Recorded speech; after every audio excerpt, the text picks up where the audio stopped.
Hey, welcome back to World Entertainment, and it looks like the first major hurdle for MGM and Amazon and their James Bond movie has been cleared because they have officially confirmed that director Denis Villeneuve, yes, Denis Villeneuve, will officially helm the next James Bond movie. So we'll have a look at this article. It's an interesting choice, to say the least, because as I've said quite a lot about him, he has that reputation of making movies that are very slow moving. The pace on them are very slow. You can't really do that with James Bond. Now, the majority of his movies up to the point of Dune, they're not really my cup of tea. Again, I've said this before, Arrival, the beginning of that movie is terrible. From the moment the aliens arrive up to a certain point, the dream sequence is fine. That's all actually decent. And then it has one of the worst endings I had seen in a long time. Blade Runner 2049, of course, is a disaster. But Dune and Dune Part 2 are fantastic. I love those. So it's an interesting choice. Of course, it all really does come down to who is going to don the tuxedo. But let's have a look at this anyway. So it's saying in news that's sure to leave 007 fans shaken and stirred, Denis Villeneuve of Dune and Blade Runner has signed on to direct the next James Bond movie. A recent rumour claimed that Villeneuve, Edward Berger, Edgar Wright, Jonathan Nolan and Paul King were all in contention to direct. And Amazon MGM Studios has now announced that Villeneuve will take the helm of the next film in the long-running franchise. As for those other names, just in case you didn't recognise a few of them, because I didn't, the Edward Berger, he directed Conclave. We all know Edgar Wright and Jonathan Nolan. And the guy Paul King directed Paddington. I don't know whether all of the Paddingtons, but it just says Paddington. So it's saying here, some of my earliest movie, I think this is Villeneuve saying this, some of my earliest movie-going memories are connected to 007. I grew up watching James Bond films with my father ever since Dr. No with Sean Connery. I'm a die-hard Bond fan. To me, he's sacred territory. I intend to honour the tradition and open the path for many new missions to come. This is a massive responsibility, but also incredibly exciting for me and a huge honour. Amy, David and I are absolutely thrilled to bring him back to the screen. Thank you to Amazon MGM for their trust, Villeneuve said in a statement. Everything he says there is what you want to hear, that he wants to respect and honour the tradition of the character and all that stuff. That is perfect, hearing that. Problem is, it's still Amazon, it's still Amy Pascal and stuff, and we know the kind of crap they will start trying to interject into this. Which of course also brings in that big question of how much control will he have. If they give him 100% control, I think we could be onto an absolute winner. But if they start trying to put their finger in the pie as well, that's where we get on shaky ground.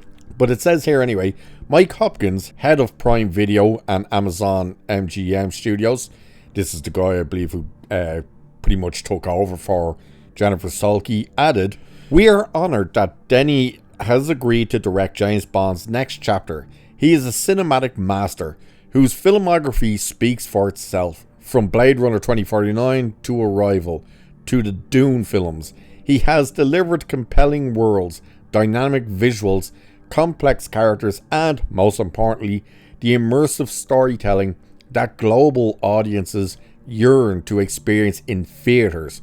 James Bond is in the hands of one of today's greatest filmmakers, and we cannot wait to get started on 007's next adventure." So it's saying earlier this year we got word that the studio had enlisted producers Amy Pascal and David Heyman to oversee the project. That's not good news either, the Amy Pascal especially. So Pascal and Heyman said Denis Villeneuve has been in love with James Bond movies since he was a little boy. It was always his dream to make this movie, and now it's ours too. We are lucky to be in the hands of this extraordinary filmmaker.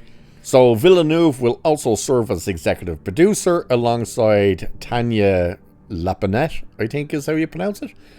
We have no idea which actor will step in to replace Daniel Craig as the iconic secret agent, but a recent rumour claimed that Aaron Pierre was on the studio's radar.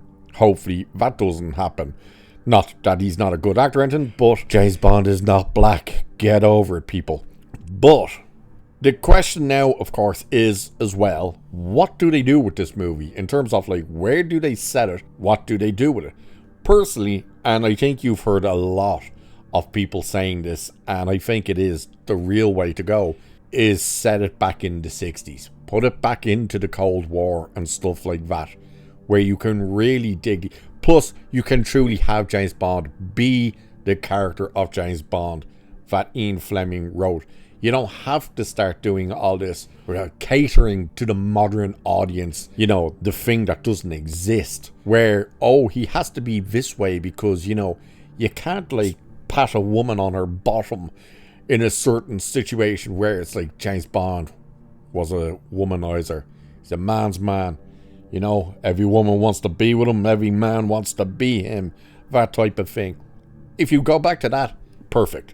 You're onto a winner. Again, providing you actually cast right. But that is crucial.